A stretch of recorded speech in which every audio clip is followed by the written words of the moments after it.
ഇനി അടുത്ത ടോപ്പിക്ക് നമ്മൾ പറയാൻ പോകുന്നത് ഫോഴ്സിനെ കുറിച്ചിട്ടാണ്. ഫോഴ്സ് നമ്മൾ കൊടുക്കുന്ന ആ ഒരു ബലം അല്ലെങ്കിൽ നമ്മൾ കൊടുക്കുന്ന ആ ഒരു പ്രഷർ, അതിനെയാണ് നമ്മൾ എന്ത് പറയുന്നത്, ഫോഴ്സ് എന്ന് പറയുന്നത്.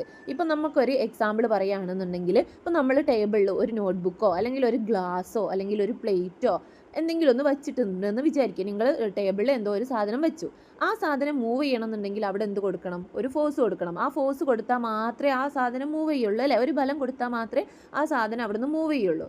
ഇപ്പോൾ ഒരു ടേബിള് അല്ലെങ്കിൽ നിങ്ങളെ വീട്ടിലുള്ളൊരു ചെയർ, ഇത് എന്താണെങ്കിലും മൂവ് ചെയ്യണമെന്നുണ്ടെങ്കിൽ എന്ത് വേണം, നമ്മൾ അവിടെ ഒരു ഫോഴ്സ് കൊടുത്താൽ മാത്രമേ ആ സാധനം മൂവ് ചെയ്യുള്ളൂ. അല്ലെങ്കിൽ മൂവ് ചെയ്യാതെ നിൽക്കുന്ന ആ ഒരു കണ്ടീഷനെ പറയുന്നതാണ് എന്ത്, റെസ്റ്റ്. അതെന്തിലാണ്, റെസ്റ്റിലാണ്. അതിന് മൂവ്മെൻ്റ് ഒന്നും ഇല്ല എന്നുണ്ടെങ്കിൽ അതിന് പറയുന്ന പേരാണ് എന്ത്, റെസ്റ്റ്. ഇപ്പം നിങ്ങളെ വീട്ടിലെ ടേബിൾ എങ്ങനെയാണുള്ളത്, റെസ്റ്റിലാണുള്ളത്. നിങ്ങളെ വീട്ടിലെ ചെയർ എങ്ങനെയാണുള്ളത്, റെസ്റ്റിലാണുള്ളത്.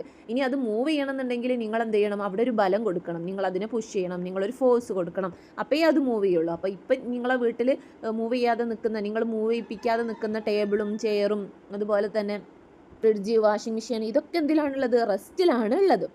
അപ്പം ഈ ടോപ്പിക്കിൽ നമ്മൾ പറയാൻ പോകുന്നത് എവിടൊക്കെ നമുക്ക് ഫോഴ്സ് കൊടുക്കാൻ പറ്റും എന്നുള്ളതാണ് പറയാൻ പോകുന്നത്. അപ്പോൾ നിങ്ങളൊന്ന് ചിന്തിച്ച് നോക്കൂ, നിങ്ങൾക്ക് എവിടെയൊക്കെ ഫോഴ്സ് കൊടുക്കാൻ പറ്റും. ഒരു റെസ്റ്റിൽ നിൽക്കുന്ന ഒബ്ജക്റ്റിനെ മൂവ് ചെയ്യിപ്പിക്കാൻ വേണ്ടിയിട്ട് നമുക്ക് ഫോഴ്സ് കൊടുക്കാം. പിന്നെ നമുക്ക് എവിടെ ഫോഴ്സ് കൊടുക്കാം, ഒരു മൂവ് ചെയ്യുന്ന സബ്ജക്റ്റിൻ്റെ സ്പീഡ് കൂട്ടാൻ വേണ്ടിയിട്ട് നമുക്ക് ഫോഴ്സ് കൊടുക്കാം, അല്ലെങ്കിൽ ഒരു മൂവ് ചെയ്യുന്ന സബ്ജക്റ്റിൻ്റെ സ്പീഡ് കുറക്കാൻ വേണ്ടിയിട്ട് നമുക്ക് ഫോഴ്സ് കൊടുക്കാം. പിന്നെ എവിടെ ഫോഴ്സ് കൊടുക്കാം, ഒരു മൂവ് ചെയ്യുന്ന ഒരു സബ്ജക്റ്റിൻ്റെ അല്ലെങ്കിൽ മൂവ് ചെയ്യുന്ന ഒരു സബ്സ്റ്റൻസിൻ്റെ ഡയറക്ഷൻ ചേഞ്ച് ചെയ്യാൻ വേണ്ടിയിട്ട്, ദിശ മാറ്റാൻ വേണ്ടിയിട്ട് നമുക്ക് ഫോഴ്സ് കൊടുക്കാം.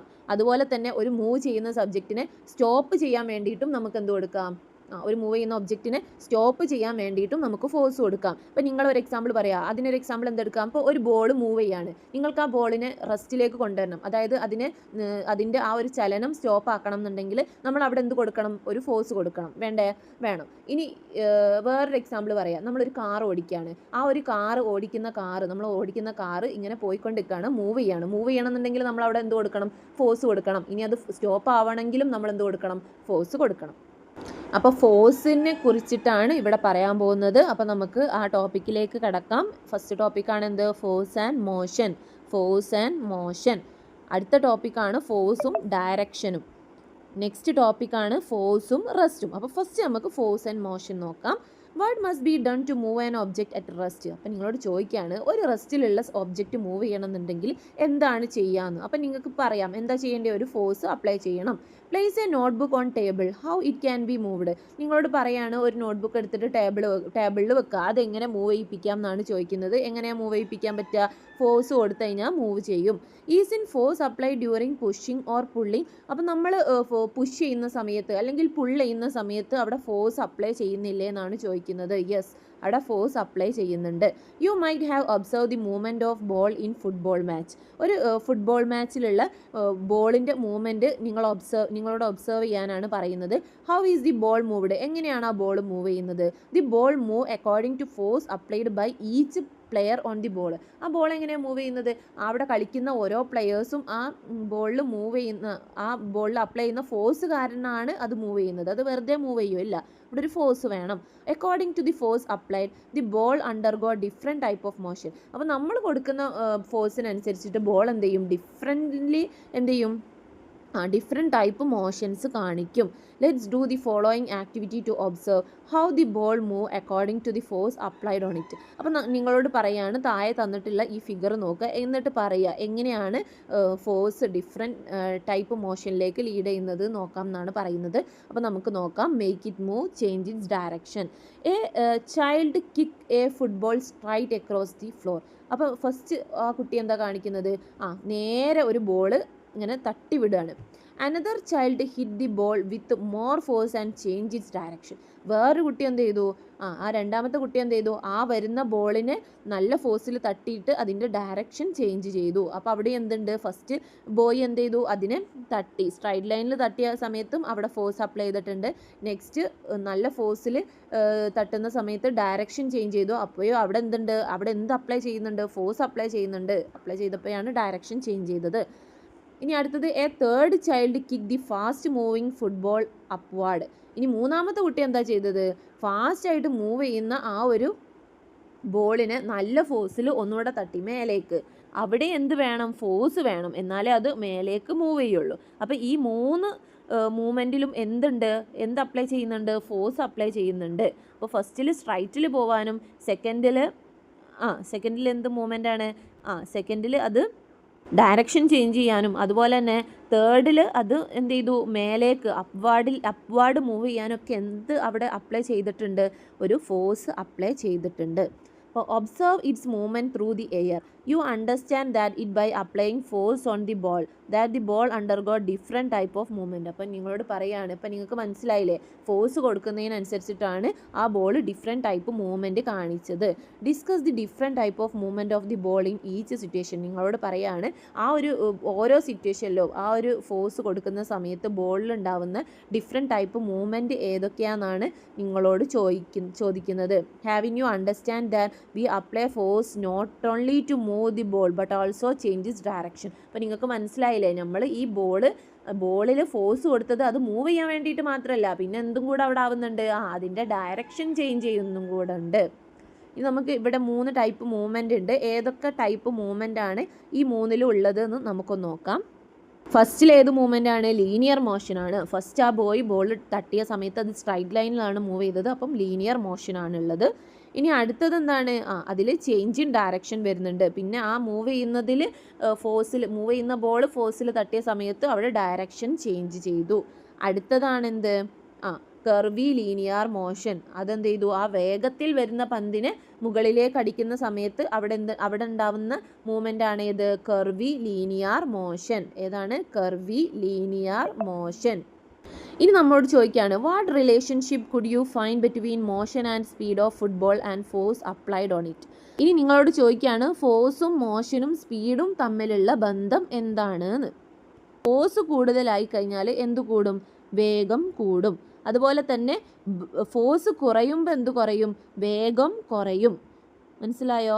ഇനി നമ്മൾ നല്ല ബലം ഉപയോഗിച്ച് കഴിഞ്ഞാൽ, നല്ല ഫോഴ്സ് ഉപയോഗിച്ച് കഴിഞ്ഞാൽ നിശ്ചലമായിട്ടുള്ള വസ്തുക്കൾ എന്ത് ചെയ്യും? ചലിക്കും. അതായത് റെസ്റ്റിലുള്ള ഒബ്ജക്റ്റ് എന്ത് ചെയ്യും? മൂവ് ചെയ്യും. ഇനി അടുത്തത് മൂവ് ചെയ്യുന്ന ഒബ്ജക്റ്റ് ആണെന്നുണ്ടെങ്കിൽ അതിൻ്റെ സ്പീഡ് മാറും, അതുപോലെ തന്നെ അതിൻ്റെ ഡയറക്ഷനും മാറും. മനസ്സിലായോ? അപ്പോൾ പന്തിൻ്റെ നമ്മൾ പറഞ്ഞു, ആ ഒരു ബോളിൽ നമ്മൾ പല രീതിയിൽ ഫോഴ്സ് അപ്ലൈ ചെയ്യുന്ന സമയത്ത് വേഗത കൂടും, അതുപോലെ തന്നെ വേഗത കുറയുകയും ചെയ്യും. ഇനി നമ്മൾ ബലം ഉപയോഗിച്ച് കഴിഞ്ഞാൽ റെസ്റ്റിലുള്ള ഒബ്ജക്റ്റ് എന്ത് ചെയ്യും? റെസ്റ്റിലുള്ള ഒബ്ജക്റ്റ് മൂവ് ചെയ്യാൻ തുടങ്ങും. ഇനി മൂവ് ചെയ്യുന്ന ഒബ്ജക്റ്റിലാണ് നമ്മൾ ഫോഴ്സ് കൊടുക്കുന്നത് എന്നുണ്ടെങ്കിൽ അതിൻ്റെ വേഗതയിൽ മാറ്റം വരും, അതുപോലെ തന്നെ അതിൻ്റെ ഡയറക്ഷനും മാറും. ഇനി അടുത്തതാണ് let's bring it to rest. ഇനി നമ്മളോട് പറയാണ്, മൂവ് ചെയ്യുന്ന ഒരു ഒബ്ജക്റ്റിന് നമുക്ക് റെസ്റ്റിലേക്ക് എങ്ങനെ കൊണ്ടുവരാം എന്നുള്ളതാണ് പറയുന്നത്. Let a child roll a ball on the floor. ഒരു കുട്ടീനോട് എന്ത് പറയുക? ഒരു ഫ്ലോറിലൂടെ ഒരു ബോൾ അങ്ങോട്ട് ഉരുട്ടി വിടാൻ വേണ്ടിയിട്ട് പറയും. Let another child try to stop the ball. എന്നിട്ട് എന്ത് ചെയ്യുക? മറ്റൊരു കുട്ടീനോട് ആ ഉരുണ്ട് പോകുന്ന ബോളിനെ സ്റ്റോപ്പ് ചെയ്യാനും പറയാം. What did the child apply to stop the ball? അപ്പോൾ ഈ ബോൾ സ്റ്റോപ്പ് ചെയ്യാൻ വേണ്ടിയിട്ട് ആ ചൈൽഡ് എന്താണ് അപ്ലൈ ചെയ്തത്? ഫസ്റ്റ് കുട്ടി എന്താ ചെയ്തത്? ആ ബോൾ തറയിലൂടെ അങ്ങോട്ട് ഉരുട്ടി വിട്ടു. ആ സമയത്ത് ആ റോൾ ചെയ്യുന്ന ബോളിൽ എന്താ അപ്ലൈ ചെയ്തത്? ഫോഴ്സ് അല്ലേ? ഫോഴ്സ് ഉള്ളത് കാരണമല്ലേ അത് റോൾ ചെയ്തത്. ഇനി നിങ്ങളോട് ചോദിക്കുകയാണ്, വേറൊരു കുട്ടി വന്നിട്ട് ആ ബോൾ പിടിച്ച് നിർത്തി, അതിനെ റെസ്റ്റിലേക്ക് കൊണ്ടുവന്നു, മൂവ് ചെയ്യുന്ന ബോളിനെ റെസ്റ്റിലേക്ക് കൊണ്ടുവന്നു. അപ്പോൾ അവിടെ എന്താണ് അപ്ലൈ ചെയ്തത് എന്നാണ് ചോദിക്കുന്നത്. അവിടെയും എന്ത് തന്നെയാണ് അപ്ലൈ ചെയ്തത്? ഫോഴ്സ് തന്നെയാണ് അപ്ലൈ ചെയ്തത്. Isn't it necessary to apply force to bring moving object to rest also? അപ്പോൾ നമ്മോട് ചോദിക്കുകയാണ്, അപ്പോൾ മൂവ് ചെയ്യുന്ന ഒരു ഒബ്ജക്റ്റിനെ റെസ്റ്റിലേക്ക് കൊണ്ടുവരണമെങ്കിൽ അവിടെ ഒരു ഫോഴ്സ് വേണമല്ലേ എന്നാണ് പറയുന്നത്. വേണം അല്ലേ? അപ്പം ഒരു ഒബ്ജക്റ്റ് റെസ്റ്റിലുള്ള ഒരു ഒബ്ജക്റ്റിനെ മൂവ് ചെയ്യിപ്പിക്കണം എന്നുണ്ടെങ്കിൽ എന്ത് വേണം? ഫോഴ്സ് വേണം. അതുപോലെ തന്നെ മൂവ് ചെയ്യുന്ന ഒരു ഒബ്ജക്റ്റിനെ പിടിച്ച് നിർത്തണം എന്നുണ്ടെങ്കിലും എന്ത് വേണം? ഫോഴ്സ് വേണം. അപ്പോൾ ഒരു ഒബ്ജക്റ്റിനെ മൂവ് ചെയ്യിപ്പിക്കാനും ഫോഴ്സ് വേണം, മൂവ് ചെയ്യുന്ന ഒരു ഒബ്ജക്റ്റിൻ്റെ മൂവ്മെൻറ്റ് നിർത്താനും എന്ത് വേണം? ഫോഴ്സ് വേണം. അത് മനസ്സിലായില്ലേ? ഇനി അടുത്തത്, what aspects regarding force and motion have been discussed so far? Consolidate them and record in the science diary. അപ്പോൾ ഫോഴ്സും മോഷനും തമ്മിലുള്ള ആ ഒരു ബന്ധം എന്തൊക്കെയാണെന്നാണ് നിങ്ങളോട് ചോദിക്കുന്നത്. Force should be applied to move an object at rest and to bring a moving object to rest.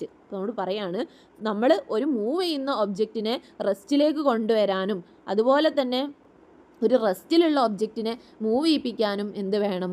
Force വേണം. എന്താ പറഞ്ഞത്? ഒരു റെസ്റ്റിലുള്ള ഒബ്ജക്റ്റിനെ മൂവ് ചെയ്യിപ്പിക്കാൻ എന്ത് വേണം? ഫോഴ്സ് വേണം. അതുപോലെ തന്നെ ഒരു മൂവ് ചെയ്യുന്ന ഒബ്ജക്റ്റിനെ റെസ്റ്റിലേക്ക് കൊണ്ടുവരാനും എന്ത് വേണം? ഫോഴ്സ് വേണം. Force need to be applied to change the speed and direction of moving object. അതുപോലെ തന്നെ ഫോഴ്സ് എന്തിനും വേണം? സ്പീഡ്, അതായത് മൂവ് ചെയ്യുന്ന ഒരു ഒബ്ജക്റ്റിൻ്റെ സ്പീഡ് കൂട്ടാനും ഫോഴ്സ് വേണം, സ്പീഡ് കുറക്കാനും ഫോഴ്സ് വേണം. അതുപോലെ തന്നെ ആ ഒരു ഒബ്ജക്റ്റിൻ്റെ ഡയറക്ഷൻ, മൂവ് ചെയ്യുന്ന ഡയറക്ഷൻ ചേഞ്ച് ചെയ്യാനും എന്ത് വേണം? ഫോഴ്സ് വേണം. അപ്പോൾ ഫോഴ്സ് എന്തിനൊക്കെ വേണം? ഒരു റെസ്റ്റ് ചെയ്യുന്ന ഒബ്ജക്റ്റിനെ മൂവ് ചെയ്യിപ്പിക്കാൻ ഫോഴ്സ് വേണം. അതുപോലെ തന്നെ മൂവ് ചെയ്യുന്ന ഒബ്ജക്റ്റിനെ റെസ്റ്റിലേക്ക് കൊണ്ടുവരാനും ഫോഴ്സ് വേണം. പിന്നെ എന്തിനു വേണം? ഒരു മൂവ് ചെയ്യുന്ന ഒബ്ജക്റ്റിൻ്റെ ഡയറക്ഷൻ ചേഞ്ച് ചെയ്യാൻ വേണ്ടിയിട്ട് ഫോഴ്സ് വേണം. അതുപോലെ തന്നെ ഒരു മൂവ് ചെയ്യുന്ന ഒബ്ജക്റ്റിൻ്റെ സ്പീഡ് കൂട്ടാനും ഫോഴ്സ് വേണം, സ്പീഡ് കുറക്കാനും ഫോഴ്സ് വേണം. ഇത് മറന്നു പോകരുത്. അപ്പം എന്തിനൊക്കെയാണ് ഫോഴ്സും മോഷനും തമ്മിലുള്ള ബന്ധം എന്താണെന്നാണ് ഇത്രയും നേരം പറഞ്ഞത്.